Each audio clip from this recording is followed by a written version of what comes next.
At my grandson Liam's lavish fifth birthday party, my daughter-in-law Serena had me publicly escorted out by security, claiming I wasn't on the guest list, while my own son stood by in silence. I simply smiled, because I'd brought a guest of my own, someone who knew all of Serena's most guarded secrets. You won't believe what happened next. This is just the beginning of my story. Like, share, and tell me where you are listening from. The grand entrance of the Riverside Country Club was a spectacle of polished marble and gleaming brass, a silent declaration of the wealth it housed. At 66, Eleanor felt every year of her age as she navigated the unfamiliar opulence, clutching a simply wrapped parcel. It was Liam's fifth birthday, a milestone she wouldn't miss, even if she rarely saw her only grandson anymore. The package, a small, thoughtfully chosen gift, felt terribly inadequate against the backdrop of such extravagance. A young woman in a crisp black uniform, bearing the name Chloe on her lapel, intercepted Eleanor just past the velvet ropes. Her gaze swept over Eleanor's sensible tweed coat and modest handbag with an air of polite dismissal. "May I have your name, please?"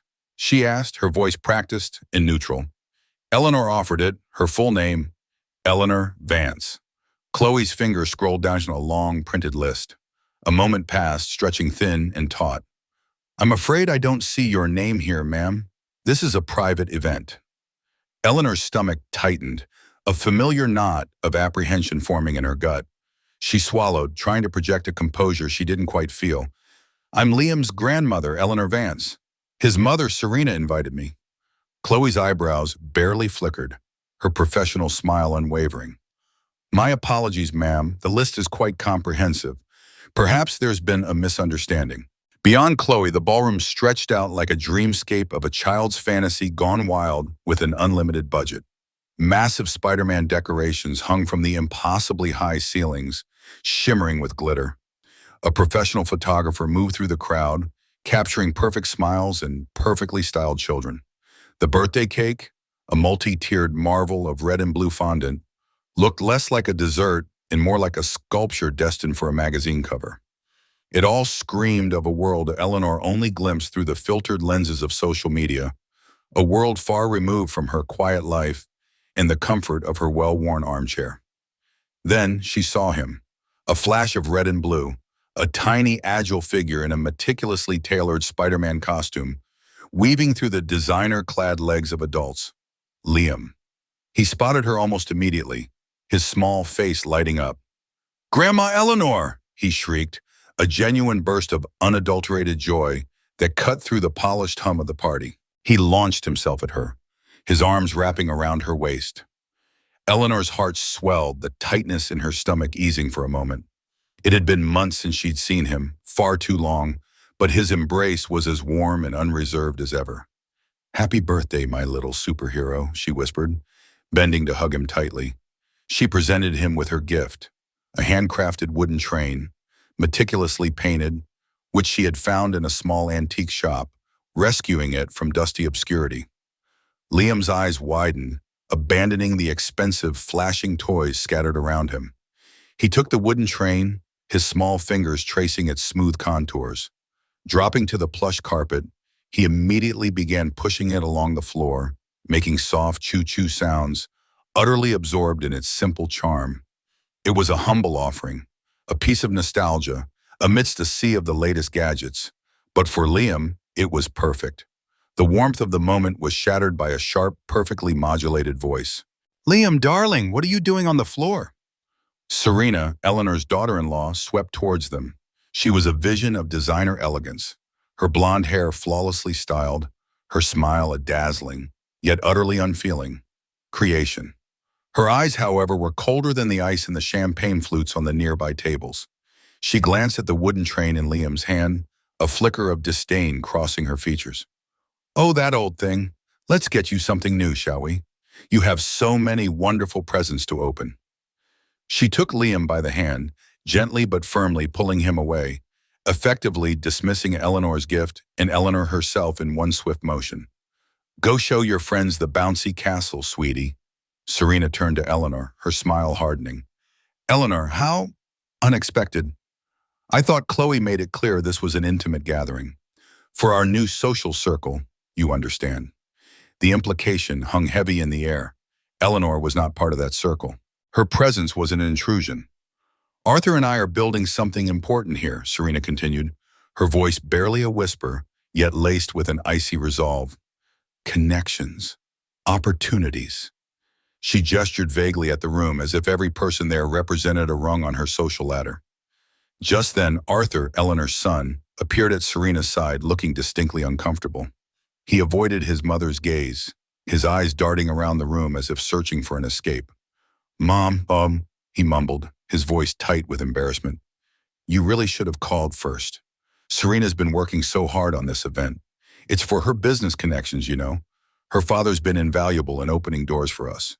He practically prioritized his wife's nebulous work and her father's connections over his own mother, painting Eleanor as an inconvenient liability. The sting was sharper coming from her own son. Serena's eyes narrowed, a cold calculation in their depths. She stepped closer to Eleanor, her voice dropping, though it carried clearly enough for a few nearby guests to overhear. Honestly, Eleanor, this really isn't the appropriate setting. Your presence might actually harm Arthur's career.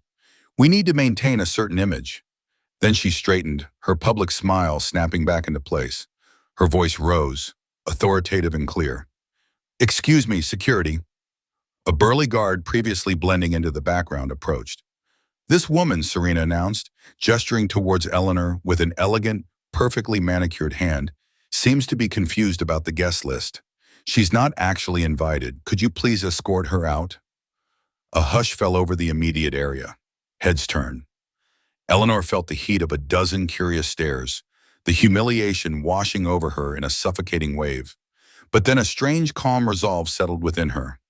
The hurt was still there, a dull ache, but it was now overshadowed by something steely and determined. She met Serena's triumphant gaze, and to Serena's visible surprise, Eleanor smiled. It wasn't a sad smile, or an embarrassed one. It was a knowing, almost mischievous smile. Actually, Serena, Eleanor began, her voice clear and steady, cutting through the sudden silence. I didn't come alone. I brought a very special guest who wanted to see you.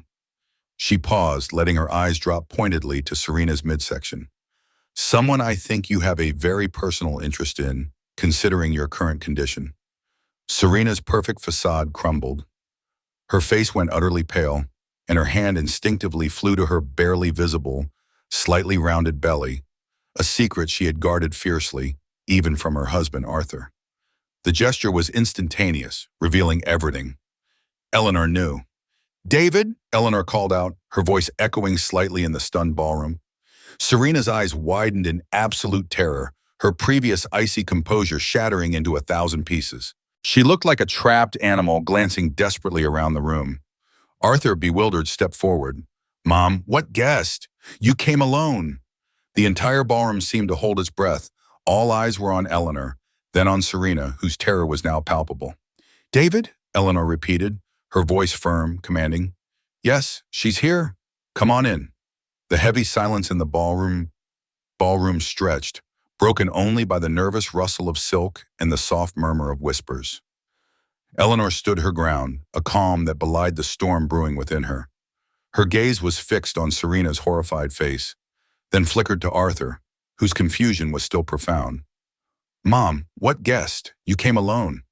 His words echoed in her mind, a stark reminder of how far he had drifted, how thoroughly Serena had managed to systematically erase Eleanor from his life over the past 3 years. It had begun subtly, almost imperceptibly, like a slow-acting poison. Serena, with her impeccable poise and her family's old money, had introduced Eleanor to a world where pedigree mattered more than personality and where moving up was the only direction worth going. The comments started innocently enough, laced with a patronizing sweetness. Eleanor, darling, you and Arthur come from such different worlds. It's truly a testament to his ambition that he's managed to rise so far. Or, Arthur deserves to be truly successful, to reach his full potential. Sometimes that means making difficult choices about who you spend your time with. Each word, a tiny chip at the foundation of Eleanor's relationship with her son. Eleanor remembered the excitement she'd felt planning Arthur's bachelor party. She had envisioned something modest, a weekend fishing trip perhaps, like the ones they used to take when he was a boy. Simple, heartfelt, full of laughter and shared memories. When she'd proposed it, Serena had actually laughed, a bright, tinkling sound that nevertheless conveyed utter dismissal. Eleanor, that's sweet, really, but Arthur needs something a bit more memorable. His groomsmen are organizing a trip to Vegas, something befitting a man who's about to marry into the Dubois family. Eleanor had tried to insist, to argue for the sentimental value, but Serena's unwavering gaze, combined with Arthur's discomfort, had made her back down. She had chosen compromise over conflict, a decision she now understood was a grave mistake. Each compromise had been a concession, a small surrender of her place in Arthur's life. The wedding itself had been a grand, impersonal affair, a carefully orchestrated spectacle designed by Serena's family. Eleanor, the mother of the groom, found herself relegated to the back row, a mere spectator in her son's most significant life event. Her modest, heartfelt speech, painstakingly written and practiced, was cut from the program at the last minute, deemed too sentimental by Serena. "We're aiming for a more modern, sophisticated feel, Eleanor," Serena had explained, her perfect smile not quite reaching her eyes. As she watched Arthur dance with his new wife, surrounded by Serena's glittering social circle, people Eleanor had never met, whose names she couldn't even remember, she felt like a stranger at her own son's wedding, an outsider looking in on a life that was once hers. The subtle exclusions continued. Holiday traditions, once sacred, were slowly eroded. Thanksgiving, Christmas, even Arthur's own birthday were increasingly celebrated with Serena's family at their sprawling estate. Eleanor's small, cozy apartment, once a haven for Arthur, became an embarrassment, something to be hidden from their new social circle. Arthur, when he bothered to call, would make excuses. "Mom, you just wouldn't fit in with this crowd. They have a certain lifestyle, you know." He wouldn't say it explicitly, but the implication was clear. She was too working class, too plain, too much of a reminder of a past he was being encouraged to shed. Serena had systematically convinced him that moving up meant severing ties, leaving his old life and especially his mother behind. The most painful wound, however, wasn't a dismissal or an exclusion.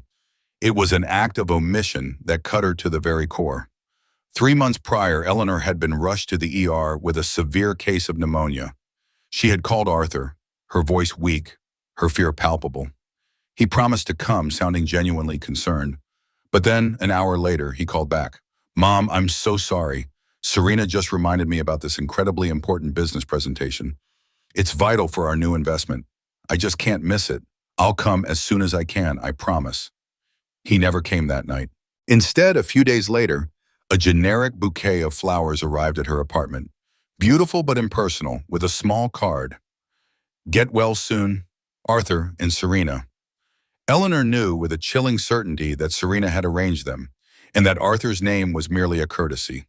The business presentation had been more important than his mother's health.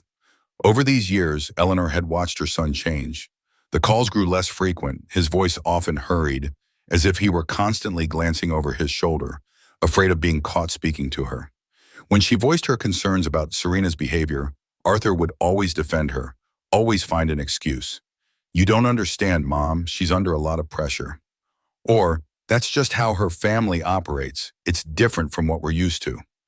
Serena had also systematically isolated Arthur from his old friends, the ones he'd grown up with, the ones who knew the real Arthur. "They're so immature," Serena would declare, with a dismissive wave of her hand. "You've outgrown them, Arthur. You need connections that align with your future." His beloved amateur photography club was replaced with sophisticated activities like wine tastings and gallery openings, events designed to introduce him to Serena's curated world. Eleanor saw it all, silently, helplessly, watching her son transform into a stranger, a polished echo of the man Serena wanted him to be. But today, here, now, something was going to change. She wasn't going to be silent anymore. The grand ballroom, moments ago a blur of designer dresses and polite chatter, now felt like a stage set for an unfolding drama. Serena's face, usually a mask of flawless confidence, was contorted in a mixture of fear and dawning comprehension. Her hand still rested on her barely perceptible belly, a secret Eleanor had just laid bare. Arthur, oblivious, continued to question, "Mom, what guest? You came alone." When he had no idea the tempest about to break. But Eleanor knew. She knew because 3 weeks prior, the final piece of this painful puzzle had fallen into place, purely by accident. It was a Tuesday afternoon, a rare, sunny day, and Eleanor had decided to treat herself to a new book. She was strolling past a charming downtown cafe, its outdoor seating bustling with lunchgoers, when a familiar cascade of blonde hair caught her eye. Serena, she was laughing, her head thrown back, a sound Eleanor had seldom heard directed at Arthur. Across from her sat a man Eleanor didn't recognize, his dark hair streaked with silver at the temples, his smile warm and genuine. Daniel Bennett. Eleanor paused, hidden by a potted tree, an uneasy feeling coiling in her gut. They were holding hands across the small table, their fingers intertwined with an intimacy that was impossible to mistake for mere friendship. Serena leaned in, whispering something, and Daniel's eyes crinkled with affection. Then Serena reached up, her perfectly manicured fingers tracing the line of his jaw, a gesture so tender, so possessive, it made Eleanor's breath catch. She watched, a silent observer to a scene that felt profoundly wrong. What followed next solidified Eleanor's worst fears. Their conversation faded and their gazes locked. Slowly, deliberately, they leaned in. It wasn't a friendly peck, a casual social kiss. It was deep, lingering, full of a passion that left no room for doubt. They broke apart, both flushed, Daniel's thumb gently stroking Serena's hand.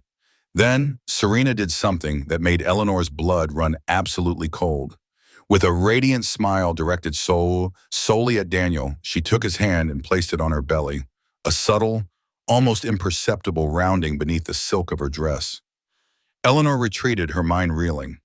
She walked home in a daze, the sunny afternoon suddenly dark and oppressive. Sleep wouldn't come that night. The image of Serena's hand guiding Daniel's to her belly replayed endlessly. It clicked into place with Serena's recent, carefully curated social media announcement. "Thrilled to share that Arthur and I are expanding our family. Baby on the way."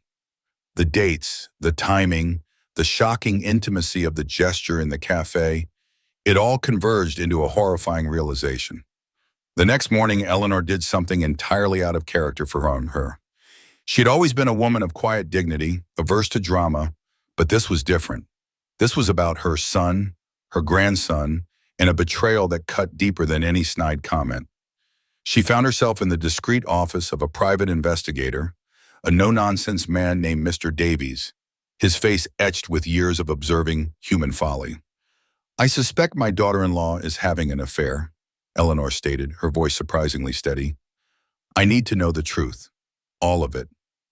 Mr. Davies' investigation took 2 agonizing weeks. 2 weeks where Eleanor felt suspended in a limbo of dread and apprehension. 2 weeks where she replayed every slight, every changed holiday, every dismissive glance, wondering if this grand deception had been simmering beneath the surface all along. Finally, the report arrived, a thick envelope filled with photographs and documented evidence, a meticulous chronicle of Serena's duplicity. The report confirmed everything. Serena had been seeing Daniel Bennett, a divorced real estate agent, for 8 months.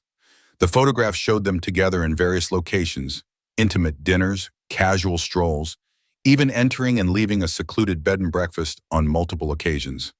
But it was the written details, the transcribed conversations, that twisted the knife. Serena had told Daniel that she was separated from Arthur, that their marriage was merely a formality being maintained for appearances, and that she was planning to divorce him as soon as certain business opportunities were secured. The most damning piece of evidence was a recording, clear as a bell, of Serena's voice. She was speaking to Daniel, her tone conspiratorial, almost giddy. "I just need a little more time, darling," she cooed. "My father is working on some incredible business opportunities through Arthur's company. Once those are secured, I can leave him, and we can start our life together." Then came the words that stole Eleanor's breath, words that confirmed her darkest suspicions about the child Serena carried. "And the baby," Serena said, her voice laced with a chilling sweetness, "the baby will be raised by its real father." Mr. Davies's report also included detailed bank records. Arthur's credit cards, his substantial income had been funding Serena's secret life.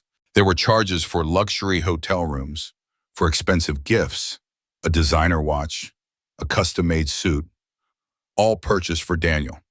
Serena wasn't just having an affair, she was systematically bleeding Arthur dry while planning to discard him. Now, standing in the opulent ballroom, surrounded by the very social circle Serena had so carefully cultivated, Eleanor was armed with the truth. She looked at Serena, whose elegant facade had finally crumbled, whose hands now trembled uncontrollably, a clear sign of the panic setting in. This wasn't just about public humiliation anymore. This was about justice. The heavy oak doors of the ballroom swung open almost silently, yet the sound resonated like a thunderclap in the electrified silence. All eyes, which moments before had been fixed on Eleanor, Serena, and Arthur, now snapped to the newcomer. Daniel Bennett stood there, slightly confused, scanning the opulent room. He wore a crisp navy suit, a bouquet of roses held awkwardly in one hand, looking every inch the man Eleanor had seen in the cafe. "Serena?" he called out, his voice carrying clearly across the stunned crowd. "What's going on? You said you had something important to tell me. I rushed here as fast as I could." His gaze finally landed on Serena, who looked as if she'd seen a ghost, her face a mask of utter horror. Arthur turned, his brow furrowed in bewilderment. He looked at Daniel, then at Serena, then back at Daniel. Eleanor watched, a silent observer, as the first tiny pieces of a terrible puzzle began to click into place behind her son's eyes. A flicker of recognition, a dawning suspicion. "Who is this man?" Arthur asked again, his voice no longer confused but deadly quiet, infused with an unfamiliar edge. Daniel, still oblivious to the full extent of the unfolding drama, began to make his way towards their small cluster. He reached them, his smile faltering as he took in Serena's ashen face and Arthur's stony expression. He looked from Arthur to Serena, then back to Arthur. "Wait," he began, his voice laced with sudden uncertainty. Are you the husband?" Serena was utterly speechless. Her usually quick wit, her practiced ability to spin a lie, had deserted her completely. Her confident composure, so meticulously maintained, had evaporated, leaving her a trembling, pale imitation of her usual self. No quick retort, no charming deflection, nothing. Eleanor stepped forward, her voice a calm, controlled counterpoint to the chaos in Serena's eyes. "Answer him, Serena," she urged, her words precise, cutting through the thick silence. "Tell Daniel who Arthur is. Tell Arthur who Daniel is." Arthur, still grappling with the surreal encounter, turned to Daniel. His voice was hollow, stripped of its usual warmth. "Yes," he confirmed slowly. "I'm her husband. And you are?" Daniel's face was a canvas of rapidly shifting emotions. Confusion, then a dawning, sickening realization, quickly followed by pure, unadulterated anger. "Her husband?" he choked out, the roses forgotten, slipping from his grasp to fall unheeded to the plush carpet. "But she told me. She said she was separated. She said she was planning to divorce you." Arthur, his mind struggling to process the flood of information, absorbed the words slowly. "Divorced?" he repeated, his voice barely above a whisper. "We're not getting divorced. We're having a baby." He gestured almost mechanically towards Serena, who recoiled as if struck. The mention of the baby hit Daniel like a physical blow. He staggered back a step, his eyes wide with shock and disbelief. "A baby," he whispered, more to himself than to anyone else. "But we..." He couldn't finish the sentence, the implications of Serena's deceit crashing down on him. Arthur's gaze, now sharp and dangerous, finally landed on Serena. The denial, the excuses, the smooth deflections, all were gone. In their place was a hard, cold fury. "Serena," he demanded, his voice low and vibrating with repressed rage, "I think you need to explain what's going on here. Right now." Serena looked trapped, cornered, her eyes darting wildly between Arthur and Daniel, searching for an escape that wasn't there. Her careful web of lies was unraveling thread by painful thread. Eleanor watched her, a sense of grim satisfaction rising within her. This was the moment. With deliberate slowness, Eleanor pulled out her phone. She navigated to the gallery, to the folder Mr. Davies had provided. She found the first image and with a subtle tap, brought it up on the screen, then angled the phone so Arthur could see it clearly.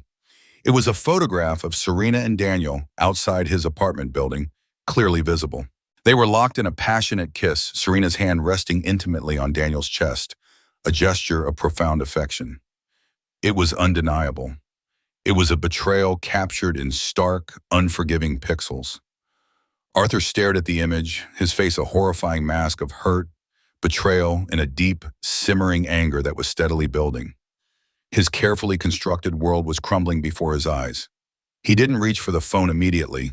He just stared, absorbing the visual evidence of his wife's infidelity. Daniel, however, seeing the image over Arthur's shoulder, reacted instantly. He snatched the phone from Eleanor's hand, his fingers flying across the screen, scrolling through the dozens of other photographs, each one a fresh stab of betrayal. Pictures of him and Serena at restaurants, leaving hotels, holding hands in parks. A sickening timeline of their affair, laid bare. 8 months, Daniel whispered, his voice hoarse, filled with raw pain and fury. She's been lying to me for 8 months. His gaze, now filled with a lethal combination of shock and rage, snapped up to Serena. 8 months! Don't miss a single moment of this shocking story. You won't believe how deep this betrayal goes. Make sure to like, share, and subscribe to follow Eleanor's journey to the very end. The silence that followed Daniel's horrified whisper of 8 months was deafening, punctuated only by the distant, oblivious laughter of children. Eleanor, observing the shattered expressions of both men, spoke with a calm, steady voice that cut through the tension. She's been lying to all of us, Daniel. To you, to Arthur, to me, to everyone. Arthur, who had been staring at the phone, slowly lifted his gaze to Serena. His face was a mask of profound hurt, tinged with a deep, chilling rage. How long, Serena? His voice was barely a whisper, yet it vibrated with the weight of unspeakable betrayal. How long has this been going on? Serena could only manage a broken show, her shoulders shaking, her carefully constructed world crumbling around her. She was unable to form words, unable to construct another lie. So Eleanor, ever the one to deliver the unvarnished truth, stepped in. Since February, Arthur, that's when the affair with Daniel began. She told him she was separated from you and planning to divorce you. Daniel's face twisted with a fresh wave of disgust, the realization of his own manipulation dawning on him. Business opportunities, he snarled, his eyes blazing at Serena. You mean you were using me? You were playing with my emotions while you waited to cash in on Arthur's success to use his connections? Just then, a small figure in a Spider-Man costume darted through the legs of the stunned adults. Liam, oblivious to the drama, tugged on Arthur's jacket, his face bright with innocent joy. Daddy, look, the bouncy castle. He pointed, completely unaware of the devastating revelation unfolding around him. For a fleeting moment, Arthur's hardened expression softened, a poignant reminder of the precious child caught in this web of deceit. One of Serena's friends, looking awkward and unsure, quickly intervened, gently leading Liam away from the escalating confrontation. The brief moment of innocence vanished. Eleanor knew this wasn't the end. There was still a deeper, more painful truth to expose. There's more, she announced, her voice resonating with an unshakable resolve. She paused, then pressed play on her phone, filling the charged air with the chilling sound of Serena's voice from the recording Mr. Davies had provided. Serena's voice, clear and cold, filled the stunned ballroom. Arthur has some business opportunities coming up through my father's connections. Once those are secured, I can leave him and we can start our life together. The calculating tone, the casual dismissal of Arthur's entire worth, hung heavy. Then came Daniel's voice on the recording, hesitant, questioning, "And the baby?" And then Serena's chilling reply, delivered with an almost playful lilt, "It will be raised by its real father." The words hung in the air, a devastating pronouncement. Arthur, who had been standing rigid, seemed to deflate. His knees buckled, and he sank into a nearby velvet-upholstered chair, his head falling into his hands. His world, which he had so meticulously built with Serena, was collapsing in a spectacular, painful implosion around him. Daniel, his face flushed scarlet with a mixture of betrayal and dawning horror, whirled on Serena. Real father, he bellowed, his voice raw with disbelief. Are you telling me? Are you telling me this baby might be mine? Serena, now sobbing uncontrollably, her tears streaming down her carefully made-up face, could only shake her head. I don't know, she whispered, her voice barely audible. The timing. It could be either of you. The admission hit both men like a bolt of lightning, a truth so shocking it stole the breath from their lungs. Arthur, slumped in the chair, was left hollow, his mind grappling with the unthinkable. Daniel froze, his rage momentarily eclipsed by the staggering implication of unknowingly fathering another man's child, a child Serena had presented as Arthur's. Either of us, Daniel shouted, his voice cracking with fury and anguish. You've been sleeping with both of us, and you don't even know whose baby you're carrying? The sheer audacity, the cold calculation of her actions was unfathomable. Eleanor, maintaining her stoic composure, delivered the final crushing blow. She pulled up the bank records on her phone, a meticulously detailed list of transactions.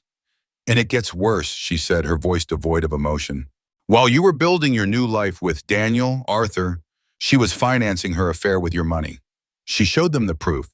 Months of luxury hotel rooms, expensive dinners, lavish gifts, all charged to Arthur's credit cards, all for Daniel. Daniel stared at the screen, a look of profound sickness washing over his face.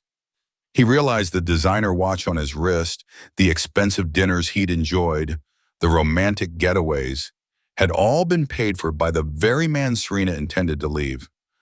I never knew, he murmured, his voice barely audible, the shame evident in his eyes. I thought she had her own money. She said her family had cut her off because of her separation from Arthur. His entire relationship, the love he thought was real, was built on a foundation of lies and financed by another man's trust.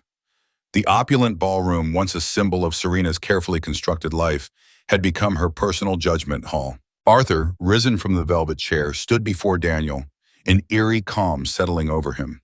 His voice, though quiet, was filled with a chilling authority. She's been financing her relationship with you using my money, Daniel. My credit cards, my accounts. The words, stark and undeniable, hung in the air. Serena, however, was a master manipulator. Even now, with overwhelming evidence stacked against her, she attempted one last desperate plea. Her tear-streaked face turned to Arthur, her voice a fractured whisper. Arthur, please. We can work through this. I choose you. I want to stay married. This was a mistake, a moment of weakness. She reached for his hand, but he recoiled as if burned. Arthur looked at her then, his eyes devoid of any warmth, filled instead with an utter disgust that chilled Serena to her core. You choose me? He scoffed, his voice sharp with contempt.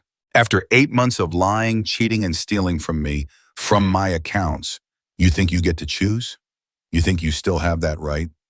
Daniel let out a harsh, bitter laugh. Choose? He repeated, shaking his head in disbelief. She lied about everything, Arthur, everything. She lied about who she was, who we were, who you were. I thought I knew her. I thought I loved her. He looked at Serena with a profound sense of betrayal. I thought she was a victim. She played us both. Arthur, his gaze still fixed on Serena, his voice barely audible, added, Neither do I. He realized with a crushing finality that he had never truly known the woman he married, the woman he had built his life around.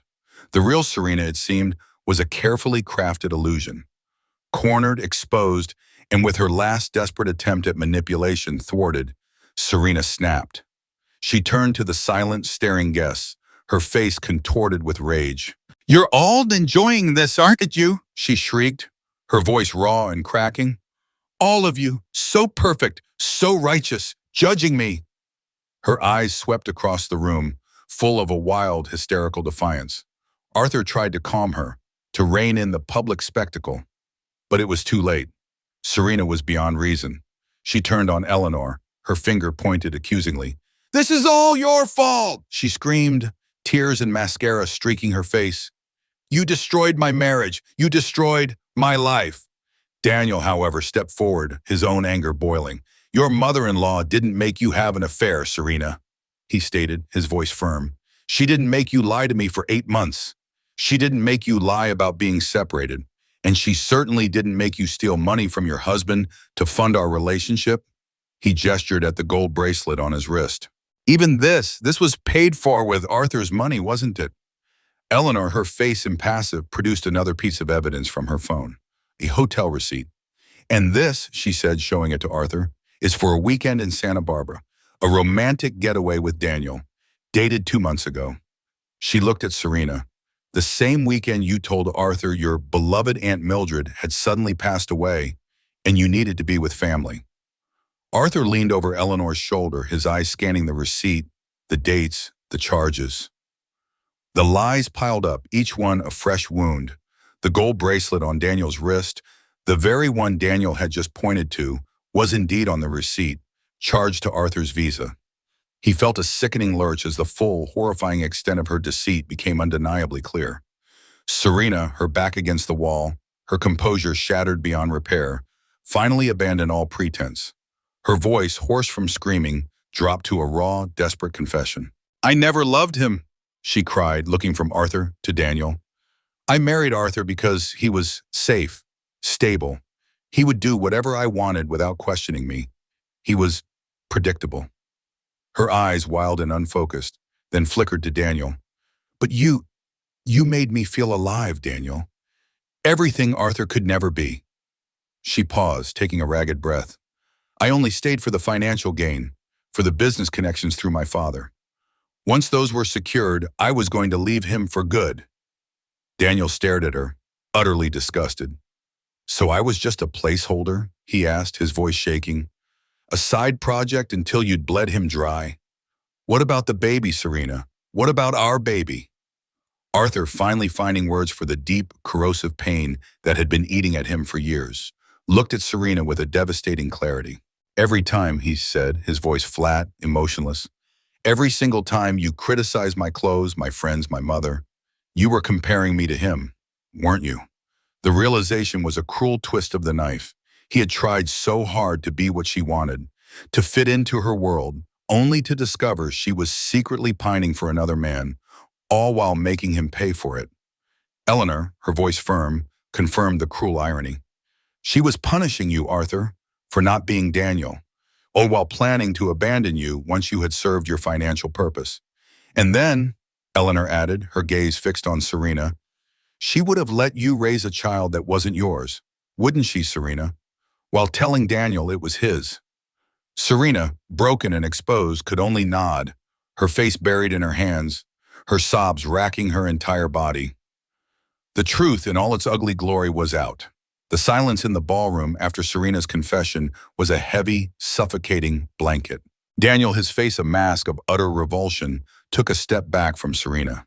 "You're sick," he stated, his voice devoid of any previous affection. "Absolutely sick. I want nothing to do with you. If that baby is mine, I'll take responsibility for it. My lawyers will be in touch to arrange for a paternity test in custody, but you," he pointed a trembling finger at her, "you are out of my life, for good." Arthur, his movements controlled, almost eerily calm amidst the storm, stood up straight. His gaze was fixed on Serena, his eyes cold and hard. "I'm taking Liam and going home," he declared, his voice firm, unwavering. "Serena, I want you out of the house by tomorrow night. Pack your things and leave." Serena's head snapped up, her face a mixture of disbelief and renewed hysteria. "You can't throw me out," she shrieked, clutching at her last vestiges of perceived power. "I live there. It's my home, too." Arthur's reply was swift and decisive. "You live in a house I bought," he countered, his voice rising in power, "a house that I paid for, while you were actively planning to leave me for another man and steal my money. And yes, Serena, I absolutely can throw you out." Serena stumbled towards him, her hands clasped in a desperate plea. "Please, Arthur, don't do this. Give me another chance. I can change. We can fix this." Arthur met her gaze, his eyes betraying no emotion save for a chilling finality. "What I want," he said, each word a hammer blow, "is for you to disappear from my life completely. From Liam's life. I never want to see you again." He turned away from her, the definitive end of their marriage echoing in his words. He walked over to where Liam, still somewhat bewildered but mostly absorbed in his wooden train, was standing. Gently, Arthur picked up his son, who instinctively wrapped his small arms around his father's neck. As he turned to leave, Arthur paused beside Eleanor. His voice was raw, filled with a deep regret. "Mom," he said, his eyes meeting hers, "I owe you an apology. A very big one." He didn't wait for a reply, simply nodded and carried Liam out of the ballroom, leaving Serena weeping amidst the stunned guests. Daniel, his face still pale with shock and anger, watched them go. Then he turned to Serena one last time.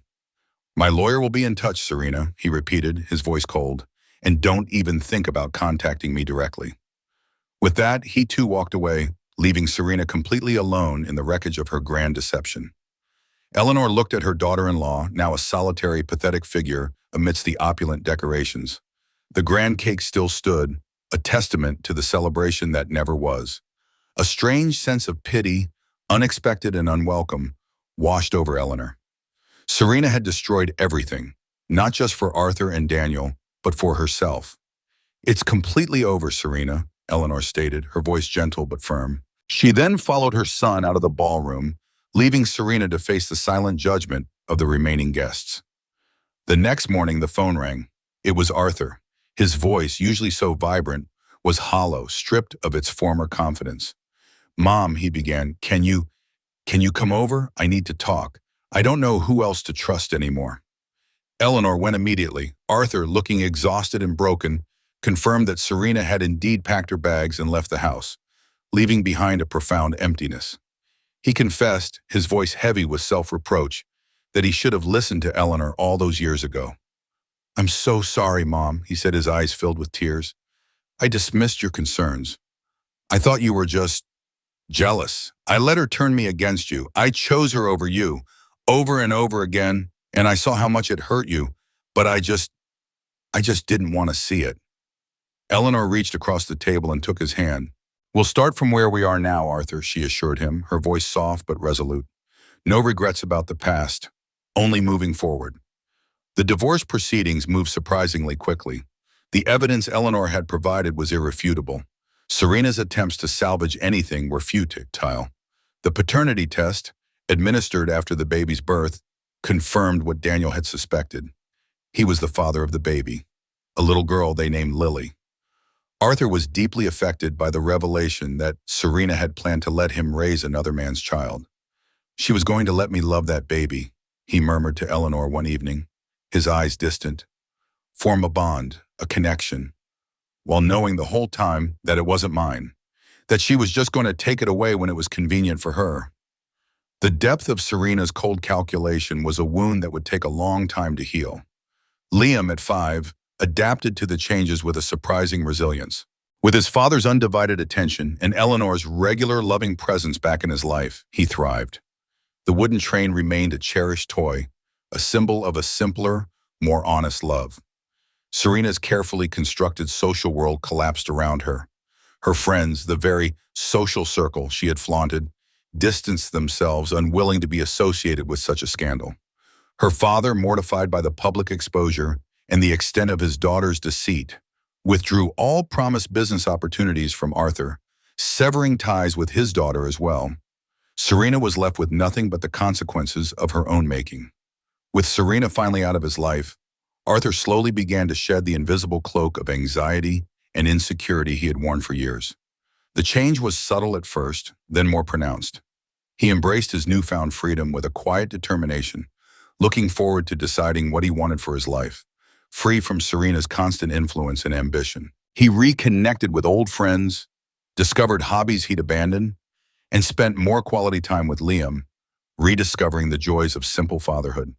Serena, however, was not one to accept consequences gracefully. Her attempts to contact Arthur grew increasingly desperate. When he refused to take her calls or respond to her texts, her attention shifted to Eleanor. Phone calls, emails, even a handwritten letter attempting to paint herself as a victim of circumstances. Eleanor ignored them all. Then one Tuesday morning, as Eleanor was carefully selecting fresh produce at the local grocery store, Serena ambushed her. She looked utterly haggard, a shadow of her former poised self. Her usually immaculate blonde hair was unkempt, Her designer clothes rumpled, and there were dark circles under her eyes. The self-assured glint was gone, replaced by a desperate, pleading look. "Eleanor, please," Serena begged, her voice hoarse, catching Eleanor by the arm. "You have to help me. I need you to talk to Arthur. I made so many mistakes. Just a second chance. That's all I ask. Please, forgive me." Eleanor gently but firmly pulled her arm away, her gaze steady and unwavering. "You didn't make mistakes, Serena," she corrected, her voice clear and calm. "Mistakes are accidents. What you did were choices, calculated, deliberate choices to deceive everyone around you, to manipulate Arthur and to steal from him, to betray everyone who ever cared for you." Serena's eyes filled with fresh tears, her next tactic a desperate attempt to evoke pity. "But I'm pregnant, Eleanor. I'm alone. Don't you have any compassion?" Eleanor felt no pity, only a quiet, resolute strength. "You're pregnant with another man's baby, Serena," she stated, the truth stinging. "And you're alone because you chose deception over honesty. You chose greed over loyalty. These are not misfortunes, Serena. These are the natural consequences of your actions." With that, Eleanor turned and walked away, leaving Serena weeping in the produce aisle. She never saw Serena again in person. Shortly after, Eleanor heard that Serena had moved back to her small hometown, far from the life she had so ruthlessly pursued. Daniel, true to his word, had initiated legal proceedings for custody of Lily, his daughter. A deep sense of peace settled over Eleanor. She realized that true justice wasn't about revenge, but about allowing people to face the natural, inevitable consequences of their own choices. She had simply facilitated that process. Arthur, meanwhile, continued to blossom. He thrived in his newfound emotional space, rebuilding his confidence, making decisions based on his own values rather than Serena's ambitions.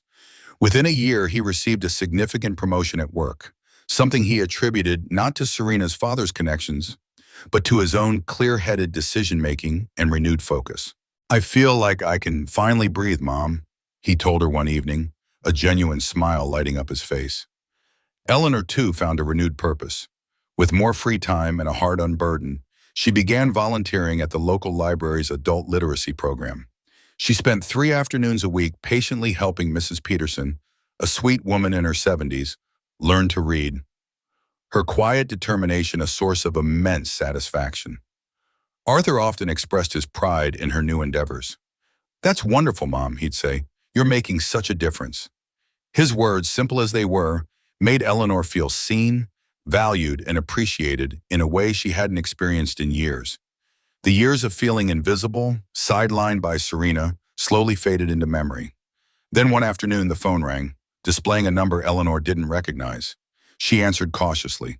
"Eleanor, this is Helen Evans, Serena's mother." Eleanor stiffened, anticipating another confrontation or plea. But Helen's voice, though strained, was filled with a different emotion entirely. "Eleanor," Helen began, her voice trembling slightly. I just wanted to call and apologize. For everything Serena did, it was unforgivable. Truly unforgivable." Helen spoke for a long time, her voice laced with shame and pain.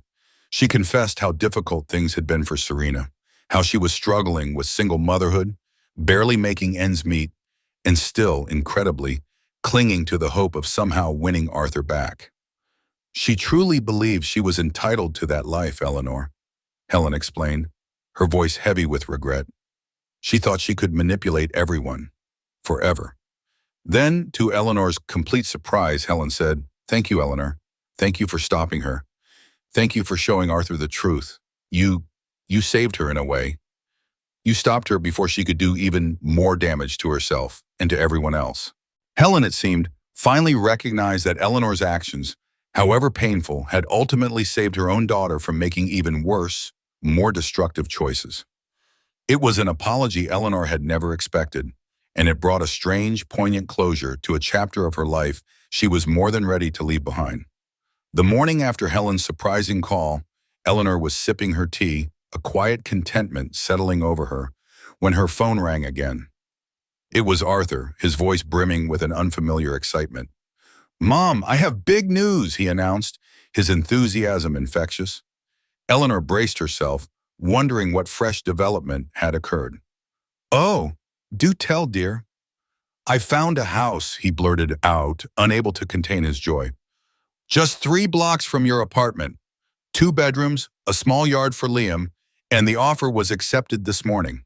He paused, taking a breath. "It's perfect, Mom. Absolutely perfect." Eleanor's heart swelled with warmth. "That's wonderful, Arthur. But why so close?" His voice softened, filled with a sincerity that brought tears to Eleanor's eyes. "Because I want Liam to grow up truly knowing his grandmother. I want him to have the family support, the roots, the unconditional love that I stupidly pushed away for so long because of my pride, because of Serena." He chuckled, a genuine light sound she hadn't heard in years. "And honestly, Mom, I need it too. I need you. We need each other." He continued, his voice earnest and full of resolve. "I'm not doing this just for Liam or just for me. I'm doing it for all of us, to build something real again. Family, real family. The kind that supports each other instead of tearing each other down. The kind that shows up." The house purchase went through quickly, facilitated by Arthur's renewed energy and focus.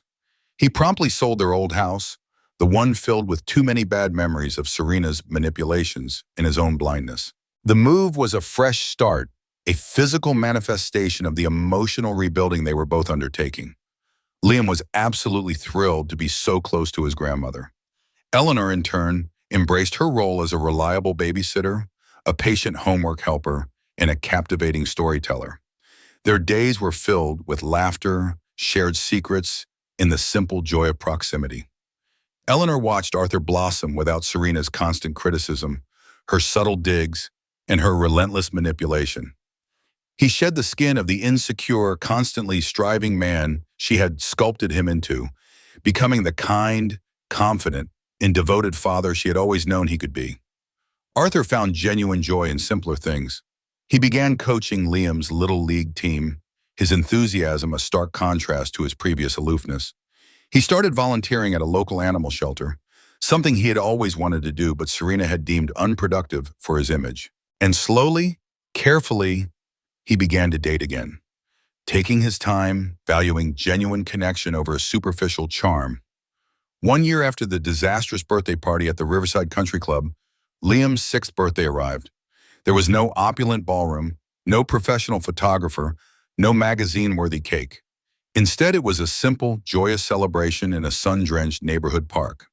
Friends from Liam's fall school and Arthur's rekindled social circle gathered, their laughter genuine and unforced. Eleanor's gift to Liam was another handcrafted wooden toy, a bright red fire truck, lovingly restored, which he adored just as much as his wooden train. As the sun began to set, casting long shadows across the park, Arthur pulled Eleanor into a tight, heartfelt embrace. "Thank you, Mom," he whispered, his voice thick with emotion.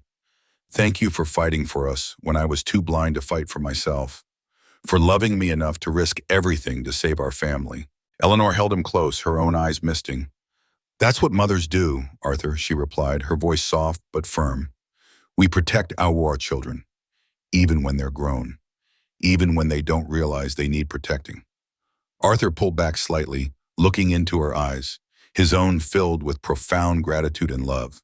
"I promise, Mom," he said, "I will never take your love for granted again." Eleanor watched her son, truly her son, laughing with Liam, a genuine, unburdened joy radiating from him. She reflected on her journey, a path that had been fraught with pain and betrayal, but had ultimately led to profound healing and renewed connection. Her story, she realized, was not about revenge, but about the enduring power of genuine love, the unwavering strength of truth, and the unbreakable bonds of family. Serena, in her relentless pursuit of status and wealth, had completely underestimated the resilience of real love, the kind that survives and thrives through adversity. Eleanor had won her family back, not through manipulation, but by refusing to give up on the truth, a truth that had ultimately set them all free. Now, surrounded by the warmth of her son and grandson, by the simple, honest joy of a family rebuilt, Eleanor felt more than just happiness. She felt joyfully home, the beloved matriarch of a family that had chosen truth over convenience, love over status, and each other over everything else.